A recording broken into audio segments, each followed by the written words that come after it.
slide, but the meaning behind it is that, and there's different specialists, but I'm going to speak for my specialty, that when general dentists and endodontists are working together, we're kind of playing the same game. We want to win, and we want our patients to have the best care possible. So I think this is what I'm going to focus the presentation on. And yes, we're going to talk about risk assessment and the case selection. There are some standards that I wanted to discuss very briefly with you. There is 2 papers that Suzanne circulated, and both papers were put together by committees at the American Association of Endodontics. And I have 6 copies here, but she also circulated via email, so we have that too. We are going to talk about obligations from both the dentists and endodontists. We are going to talk about some cases and give some examples of cases that I feel, hi John, I feel general dentists should be tackling, and they are not tackling. Cases that, depending, there's general dentist, everybody here is a general dentist, and then there's people in different levels in their careers. So somebody who is junior may not be comfortable and shouldn't be comfortable treating all kinds of cases, especially molars. And students are graduating, they graduated, but not really, because there hasn't been competition just yet. But I always tell them, their first case in private practice, or their second case, or their 10th case in private practice, it's not going to be a molar, right? But for somebody who's more seasoned and feels comfortable doing molars, go for it, right? And depending on where you live, and even if you live in Nova Scotia, there's 7 endodontists in Nova Scotia, and 2 of them work part-time. So it's not very easy to get an appointment with an endodontist. If you live in New Brunswick, it's no different. If you live in PEI, then right, there's nobody to do that. So I think that one of the things that I want to talk to you about is also, yes, when you have to refer, when I feel this needs to be referred, and show some examples. But I also think that there's things that, again, depending on your level of confidence, you can be doing on your own. I want to talk about communication between the specialist and the GP and expectations.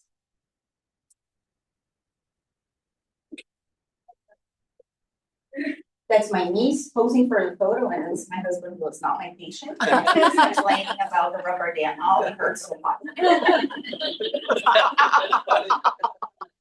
Okay, so this is a sentence from Americans Rate Healthcare Providers High on Honesty Ethics. This was published in 2016, and this sentence says, dentistry is one of the most trusted professions in the United States.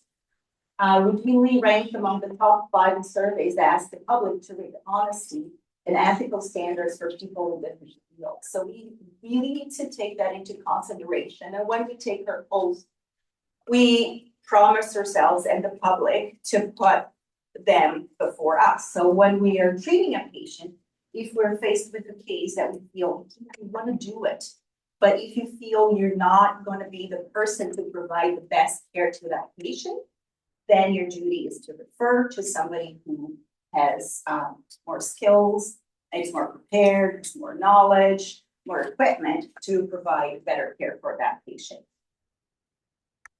So the ADA also has a code of ethics and it talks about a dentist's primary obligations. And there's 3. The first one is keeping knowledge and skills current. The second one, that's kind of connected with the third one, but knowing one's own limitations.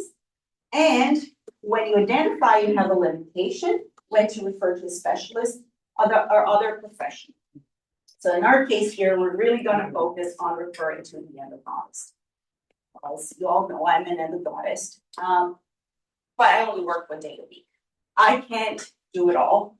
And in the last few years, I felt that because I don't work full time and I don't do a lot of surgeries, I don't want to do difficult surgeries. And this is recognizing my own limitations. and recognizing that I want to do, or I want my patients to have the best care possible. So when I get a referral, I review all my referrals before the appointments are booked. And if I see a case that potentially the patient may benefit from a surgery, it's lower molar, I don't want to do that, I will ask my front desk staff to contact the referring dentist, or I call the referring dentist. So nowadays it's just easy. I have a phone number of most of my referring dentists. I just text and listen. I review the referral. I think you should be referring to so because surgery is an option that's on the table. There are other endodontists in the city that do not like to see children, and they refer their children to me, which is very unfair. I would say I do not love seeing children. I see children. I feel there is a duty to share the children in the province. But some endodontists are not comfortable doing regenerative procedures, and I review the referral.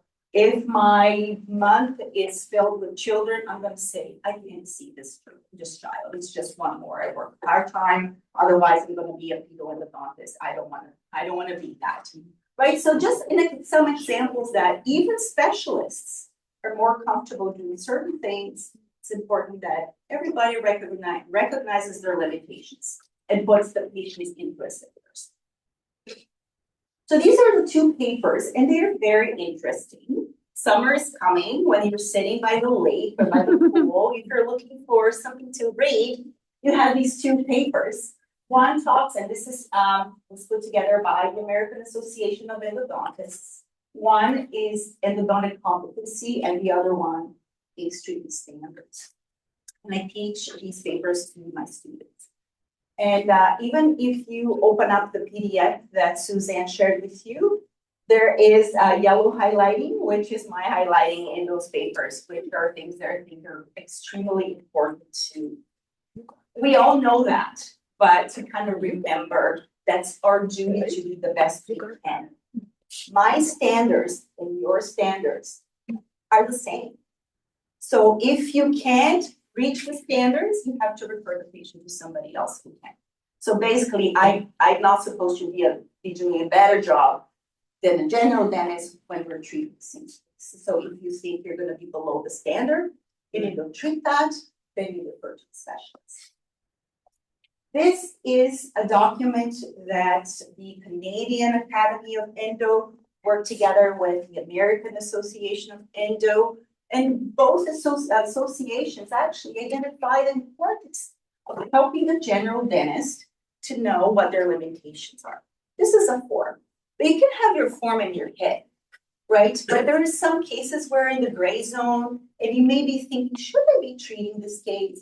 Should I refer this case? So this is a tool that's available on the web that you can use to help and guide you. The students use this routinely to help them determine if this is a case they should be doing, or if this is a case that should be referred to outside the school.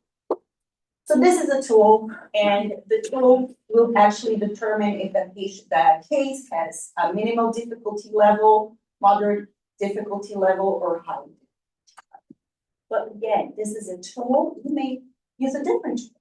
Like this is just one example there. So let's go back to the ADA obligations.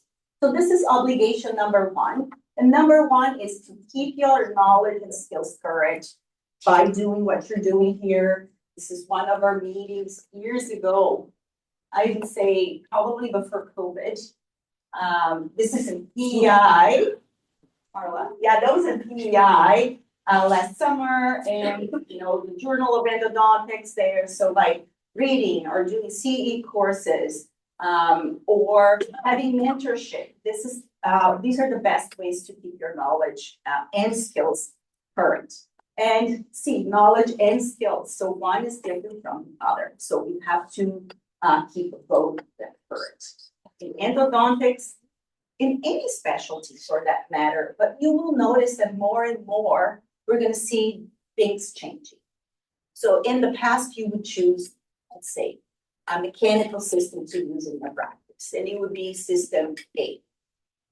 I'd say Profile, that was one of the first rotary files in the market. And Profile was it for 10 years, and you didn't have to change it because that was it. But now there is file B, and then 2 years later or 6 months later, there's file C, there's file D. How do you know which is the one or the best one for you and for your patients?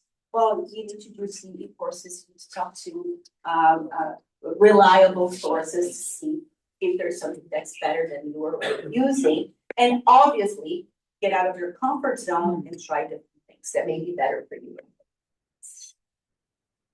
CBCT scan is a big deal, and it has been a big deal. It's even a bigger deal now in endodontics. So we have to keep your knowledge and skills current. So here in Nova Scotia, you need to take a very long and expensive CE course to be able to prescribe and interpret CBCT scans. And there's actually a reason for that. Most of us did not learn that in dental school. And even if we did, there's only so much room in the curriculum to actually teach us how to actually navigate the software. If you use a machine here, the software is different. This machine has a different software. So it's not only reading, interpreting the images, but actually working the software that you need to be really knowledgeable and skilled to actually read everything that you can in a CBCT scan, which can be very complex. So if we're looking at the CBCT scan, for instance, for 216, so many things you can see here. There's 3 different planes and there's a 3D reconstruction. 3D reconstructions look cool, but they're basically useless. It's just like, oh, it's good to see this 3D reconstructed. It doesn't give you a lot of information. Well, here it's telling me that the mesobuccal cusp or the mesobuccal root, whether it's completely uncovered, there's no bone there, there's no bone in bifurcation. However, I can see those things in other views as well. So in this axial view here, you see that there is no cortical bone, blah, blah, blah. But the number one reason endodontists or anybody for that matter, general dentists who are planning on treating axillary molars, number one reason is to find out if there's NV2, and we know there usually is. And we have this sagittal view here where we see NV1 and NV2. NV2 is merging into NV1. So I can measure this precisely with my tools and my software. I know like the size of the radiolucency of the palatal is larger. There is some widening in the sinus mucosa. All of those things I can see, is this being caused by this infection or not? I don't know, but I can see there's something there. But it's preparing me better to get into this treatment. And unfortunately, we lose resolution here. But the purpose of showing this photo is that there's NV1 and NV2 here. It's much easier for me to locate it because I have this image here, especially if there is a crown on the tooth. Every time there is a crown on the tooth, treatment is going to be much more complicated. Access opening is going to be more challenging. One more example where CBCT scan is extremely helpful. We're looking at tooth 4-7. And we see, okay, how many roots here? And I routinely take CBCT scans of molars. I want to know if I'm getting into the 4-7 and how many canals I'm going to find in here, how many canals I'm going to find in here. I also want to know the proximity of the apices to the mandibular canal. If there is a larger radiolucencies, am I going to be impinging on the nerve? Can I push sealer there? So I want to know these things up front before I get into that piece. The most important image here or view is actually the coronal view here, where I see the distal canal is actually splitting into 2 apically. So this is the distal canal that's splitting into 2 apically. Now I'm prepared. I know there's 2 in the mesial and there's 1 that splits apically in the distal root. Am I going to be able to treat them efficiently at this level? I don't know, but I am going to try my best because I know it's there, right? But it is a very tricky thing to do. 1-6 crown. Routinely take CBCT scans of these cases. Look at the curvature of the mesiobuccal root. And I go, okay, I can't really see the canal starting here. This pulp chamber must be very small. I'm going to take the CBCT scan. It's going to help me with this abscess opening. I think there is a radiolucency here. All right, I'll take the CBCT scan. And had I not taken the CBCT scan, I would have missed this resorption in the mesiobuccal root. My apex locator would be reading that my working length was here. Things wouldn't be making sense. I would be going past what my apex locator was telling me. I would push materials everywhere. So now I know better. And for this case, this case will probably need not only non-surgical root canal treatment and also surgical root canal treatment. So I'm trying to illustrate how important it is to get more familiar with technology as best as we can. Obviously, at different levels, depending if you're a specialist or a GP. This is a robot called Wyoming. And Wyoming has been used in medicine, surgery, for a few years now, and they started using it in dentistry.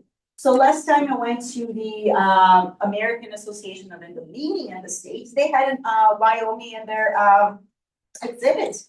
And it's freaky to see, and they say, well, you know, you still need the endodontist to blend the case. And I go, yeah, sure. But you think that the robot is not going to be able to blend the case at some point in time. But basically, you blend the case, take CBCT scans. Obviously, you need to take this impression, and you just tell the robot, okay, go 2 millimeters this way and that way. You guide the handpiece too close to the tooth, and you push on the pedal, and the robot is going to do it. Okay. Keeping knowledge and skills current. Young patients. So I see these cases referred to me a lot. Young patient, large caries, 3646. Oh, it's impinging on the pulp. Yeah, most likely it will expose the pulp. But the diagnosis here, I meant reversible pulpitis, so reversible pulpitis there. However, still in irreversible pulpitis, I'll take the same approach. And normal apical periodontium. So this tooth was responding a little bit heightened to the pulp, can tap, bite stick, normal. This tooth does not require non-surgical treatment. What this tooth needs is caries excavation. Oh, I'm gonna expose the pulp. Sure, expose the pulp, clean it out, don't leave any inflamed pulp tissue behind, put an MTA-like material on top of it, Vitribond, and restore the tooth. That's the treatment this tooth requires. So if we understand that, we understand more about pulp biology than we understood 10 years ago. We have better materials to do pulp capping than we had 15 years ago. So we know more and we have better materials to allow this treatment that wasn't the right treatment in the past to be the correct treatment today for patients. So obligation number one, I don't have to do a root canal treatment for this type of case. I can attempt a vital pulp therapy. These cases should be handled by the family dentist. They should be very comfortable doing that. Okay, obligation number two, know there are limitations. And I mentioned to you, I also have my limitations, right? So if we look at this molar, lower molar here, and you know, it seems to be pretty straightforward, straight roots. There's a radiolucency that maybe I don't see what's happening apically. Maybe the canal is bleeding apically. CBCT scan, can take it, but the access opening may be a little bit complicated. Should I be doing this? You know, I've done a lot of endo in my life. I feel very comfortable, then go for it. Do you think you can do this access opening with this pulp stones in the pulp chamber? Yes, I'm very comfortable. I know the differences in color. I have an ultrasonic machine that's going to pop them right out for me. I don't have to use a burr. I'm very comfortable using a ruler very close to the pulpal floor. So this is a case for you. The central incisor, unfortunately, it's just the way that the design of the slide and PowerPoint cut up the front. But what I want to show this to you is, this tooth is vital, it's testing normal. But there is internal resorption, so just to refresh your memory as to how we get diagnosed with this internal is when you see canal, ballooning, and canal again. This is a large lesion.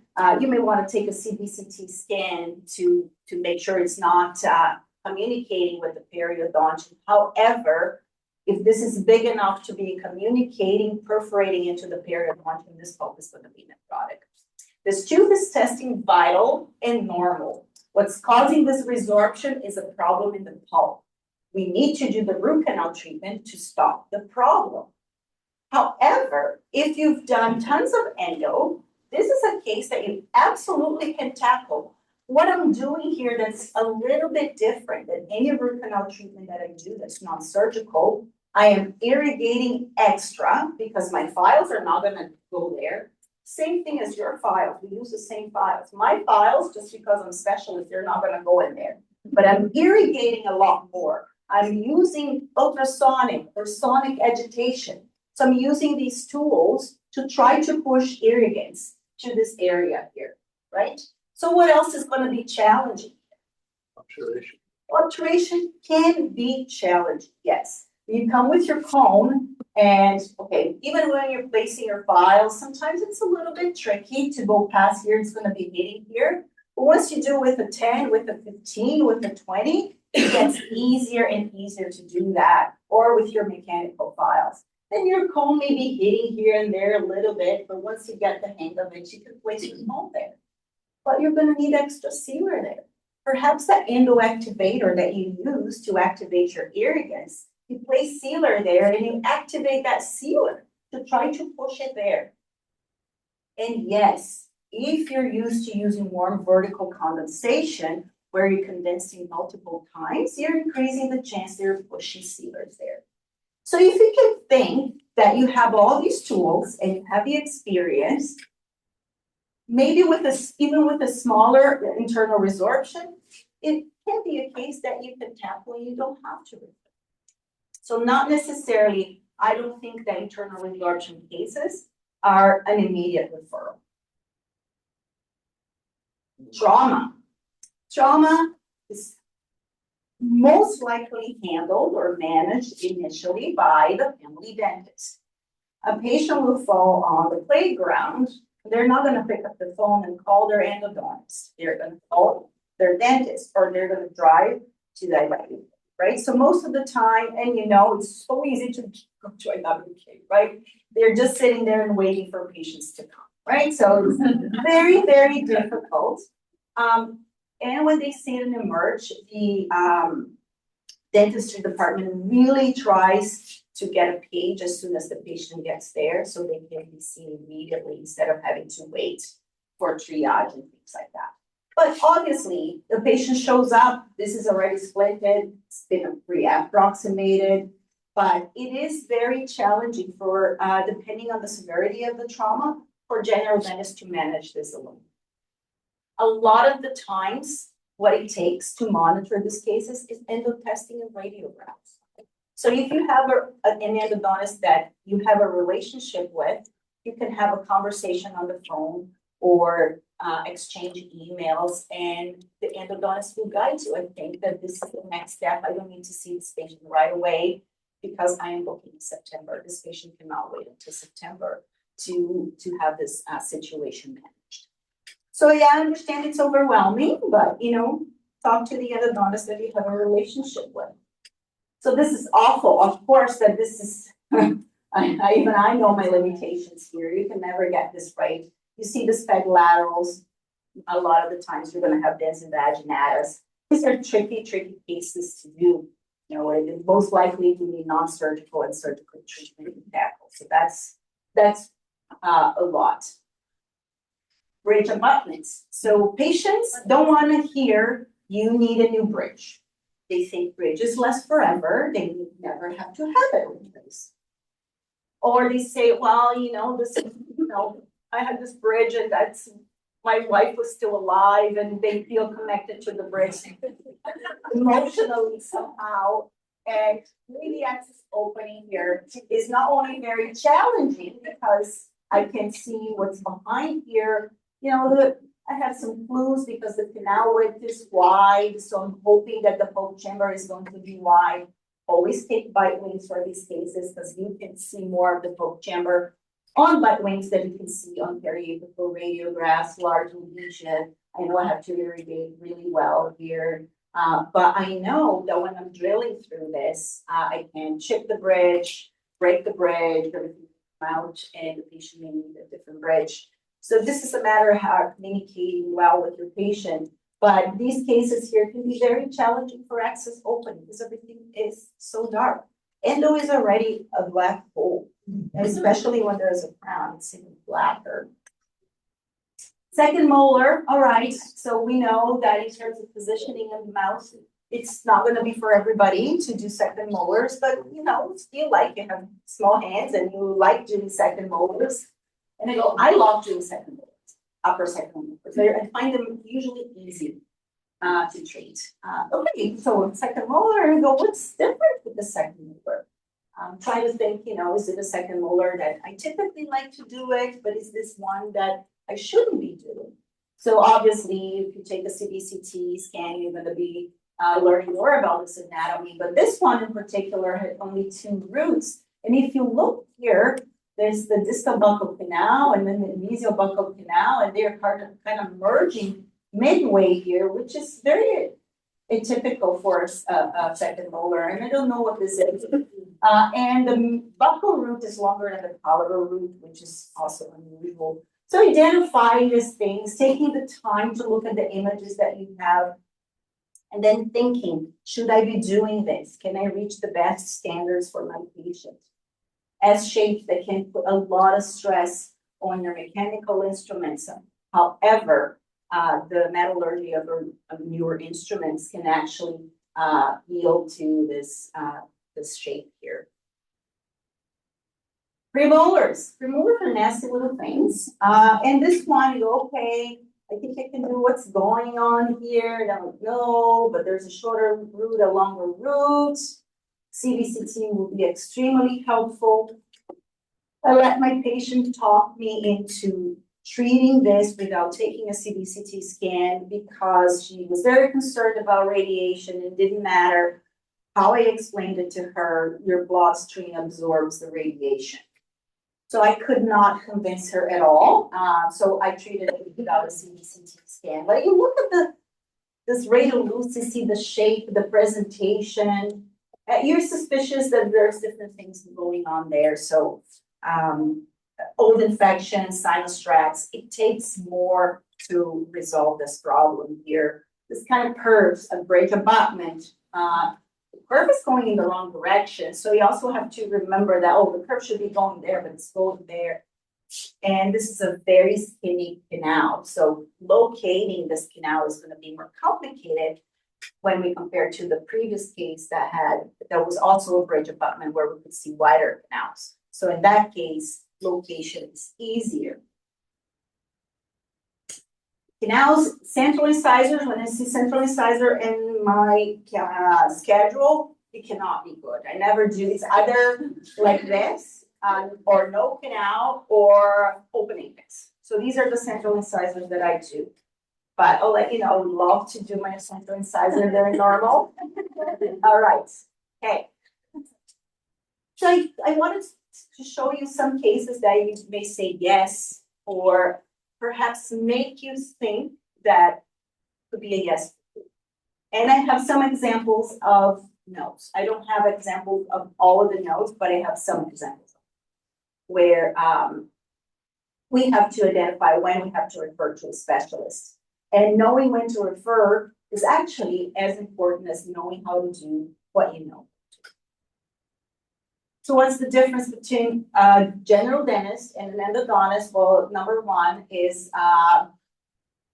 the extra education that we get. That's one of them. So when somebody goes to a residency program in North America, they will complete between 200 to 300 non-surgical cases and an average of 10 surgical cases. And then there's didactic courses in all different aspects of endodontics, literature review. And not only that, companies are dying to get their products into residency programs. So the residents can try their products and like their products and use their products in their practices and talk to people, other people about the products that they enjoy using.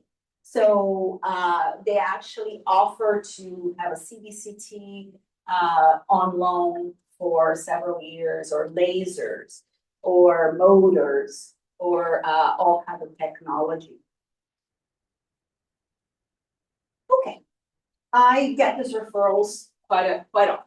You see here lower molar, and there's a separated file or fractured file in the apical area of the molar. And then they say there's fractured file in front of the patient, see the space for file removal. Okay. Sure. So that will never happen. Long root has the curvature. The reason why this broke, it's because it got stuck. So it's stuck there. It's not going to come out. In order to come out, I need to see the fragment. I would never be able to see this fragment. So does this require a referral? I am not going to do any better than a general dentist. So if the patient has symptoms later, or if we see signs of a radiolucency, that has to be surgically removed. So no need for a referral. Just need to have a discussion with your patient about what happened, and hopefully the patient signed up for consent and was aware that it happened. Another referral for retreatment and file removal. That's a different story. So, and there's also this restoration is not sealing well here, so good retreatment, we can do a better job. I could see the top of the separated file there. So if I can see it, I can go and zap it with my ultrasonic and move it and bypass it, right? It's a bigger chunk of a file compared to the previous case, but it's the location that matters. And if I can't see it, it's easier for me to remove. And I didn't remove that one. You see, I bypassed it and it's there. But we can clean and shape and obturate to the length that we wanted. So this is a good referral. This specialist can do something for your patient. This is treated by a fourth-year student who failed to identify that a file fractured in the canal. This was a mechanical file, and they continued to shove a file in the canal because it was short, and they decided that if they shoved it in, they would regain length, right? So now there is a fractured instrument and there is a perforation. That is a good referral because now we can use different materials and we have better skills to perhaps seal it better and not go out and not stay too short. So I think that this is a case that warrants referral. Central incisor, super difficult case. Somebody tried to do the access opening here. We can barely see the canal, or large radiolucency, temporary restorative material. And this is upon access opening. And this is actually the perforation on the buccal. The canal is right here. Perforations usually occur on the buccal, most of the time. Anterior and posterior teeth, just the way you position your boring patients. Okay, so this is the file. The canal was located and negotiated, and this is MTA-like material sealing the perforation. So obviously, this is a very difficult case. It should be referred. This molar has been treated several years ago. There is not a good restoration that was placed there, and there is room for improvement here. The patient, the tooth has radiolucency. Patient is symptomatic. So molar retreatments, you really have to be comfortable to actually do a molar retreatment. Now we know that usually here there's apical deltas or there's a curve here, and it's important that we have the skills to actually follow the curvatures there. Access opening, very difficult. This is a case that I treated 12 years ago. I had just moved to Halifax. And I was having a very hard time doing this access opening because we can barely see the poke chamber. And I like to take bite wings without the clamp to see if I'm in the right direction. I was really close. And when I think back about my skills 12 years ago, completely different from today, right? So I have more experience. This was difficult for me back then. I don't think I would have a very hard time locating these canals today, but I have 12 years under my belt compared to that. Same thing here. I had just moved here. I was doing the second molar. Look where the mesial canal is, and it's actually not really connected to the poke chamber. I was having a hard time locating it. So this is who I was 12 years ago. Today, I don't think I would have a very good time. Just to tell you, people in this room have, more or less years under their belt. They're going to feel more or less comfortable with what they're doing. Diagnosis. I get referrals sometimes that say, please assess quad 2 and quad 3 and quad 4. I mean, that can't happen. I cannot find anything wrong. So there has to be some sort of tentative diagnosis, a suspected tooth and things like that. Otherwise it makes the specialist job very complicated. I'm also suspicious that is this odontogenic or non-odontogenic? And if the referral says the patient is feeling tingling or numbness, especially if they touch their face, that's not endo. That's going to be something else. And I do get those referrals from time to time where the general dentist tried everything they could and the patient's still complaining, and we all want to help. So these are the cases where we have to communicate. I have this patient, I saw this patient, I don't know, it's quad 2, quad 3, these are the images, what do you think? So this close communication makes things in daily practice a lot easier. So relationships are actually very, very important. I think this is one of the last cases I wanted to share. So still obligation number 3 is knowing when to refer. And I get these referrals all the time. For some reason, I've noticed, I know what the reason is, more and more cases of external resorption, right? Now everybody here, everybody in the world has braces. And we know one of the main reasons of external cervical resorptions is due to orthodontic treatment. So I get this referral all the time. The pulp is testing normal. This periodontium, apical periodontium is normal. There's nothing for me to do. So the referral is not for me. This is a very large lesion. This tooth would end up breaking any minute. So a better referral would be to a periodontist. Okay, they're going to take a CBCT scan. They're going to see how large this lesion is. And if the patient decides they want treatment, the periodontist is going to open the flap and restore it. They're going to scoop out the resorptive defect and they're going to restore it. Can endodontists do that too? Yes, we can do that too, but it is better managed by periodontists where they know a lot more about soft tissues, where they have the proper materials to restore this. And we know that restoring these resorptive defects in the environment that we have, it's not going to be ideal. So these cases that usually have regarded to poor prognosis. So a lot of the times I recommend do nothing. And patients go, okay, well, do nothing because you're telling me you need the surgery that may or not work. It's your option. You want surgery, you want extraction, you want to have it monitored, you wait until it breaks, and then you have it extracted and placed in each leg. So when we see an external cervical resorption, not necessarily you're going to refer this to an endodontist unless the tooth is symptomatic, which is rare. Most of the time, these teeth have normal pulse. Most of the time. So a relationship. Endodontists are my partners in delivering dental care, and this is the next.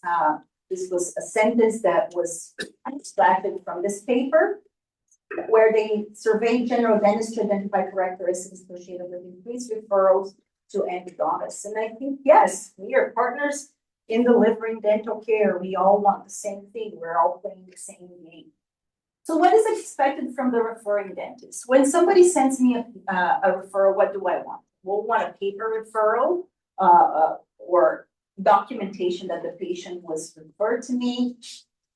I receive referrals where there's no phone number to contact the patient, so the name, date of birth, and contact information. It's nice to know if the patient has CBCT. I always say CBCT. I don't accept CBCT, so if somebody's office does, the patient is assuming that I do. So if you don't have a relationship, you don't know, I don't accept CBCT, that's important to note it in the referral, because otherwise I cannot see this patient. Question? Yeah, well, how does CECP work with the endodontics? That's just for the referring. I don't accept CBCT. Yeah. So I don't really. I refer to someone that does, and you have to have broken dents. So they need to, if you send a patient with that broken dents, they're back in your chair, you get the broken dents. So the endodontists will, there are people that will see them and they just go, they talk to them, their feedback. I don't know about that. Oh, It's not just like the ones. Oh, you need to probe the entire mouth.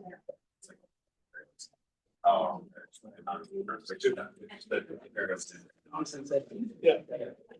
Yeah.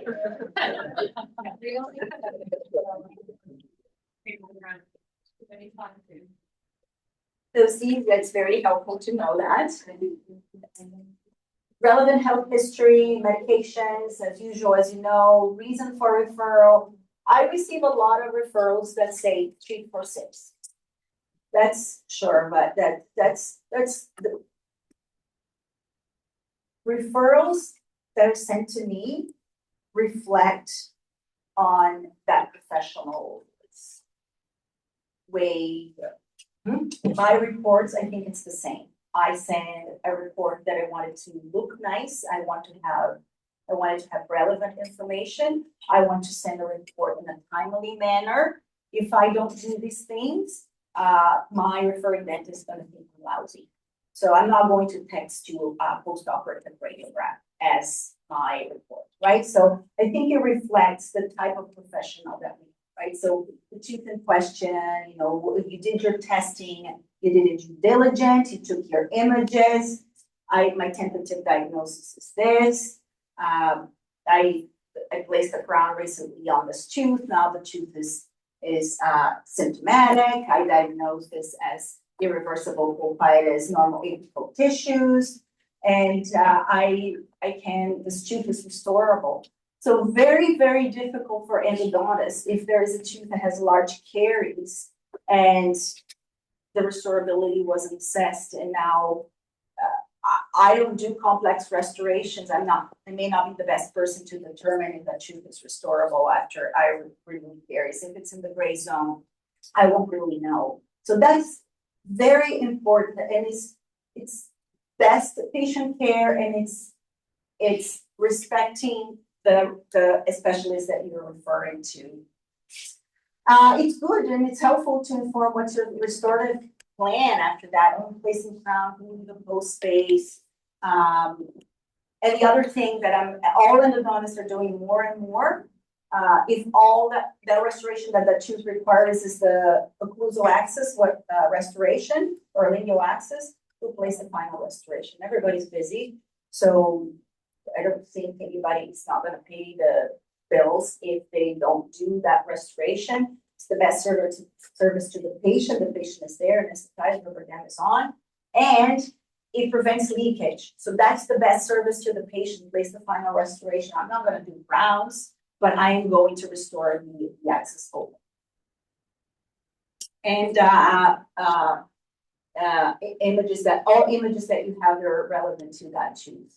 So what to expect from us? A report. I usually include if there is any complications. For instance, I located NB2, but unfortunately despite my best efforts, I could not negotiate. So if something like this happened, I'll include it in my report. Or if I had to replace calcium hydroxide 3 times before completing the treatment, I'll write that in my report. I usually write my measurements because the dentist may want to place a post space or a post, and that's helpful. And as I mentioned, whenever possible, and if it's simple, I'll place the final restoration, and I'll send at least the pre-op, post-op radiograph in my report. So pre-op, post-op, telling you how many canals I located, I left a post space and the length in this canal. And sometimes I don't complete treatment. In this case here, there was a crack that's extending from the mesial through the vocal floor to the distal marginal ridge. I took a photo and I sent it to my referring dentist.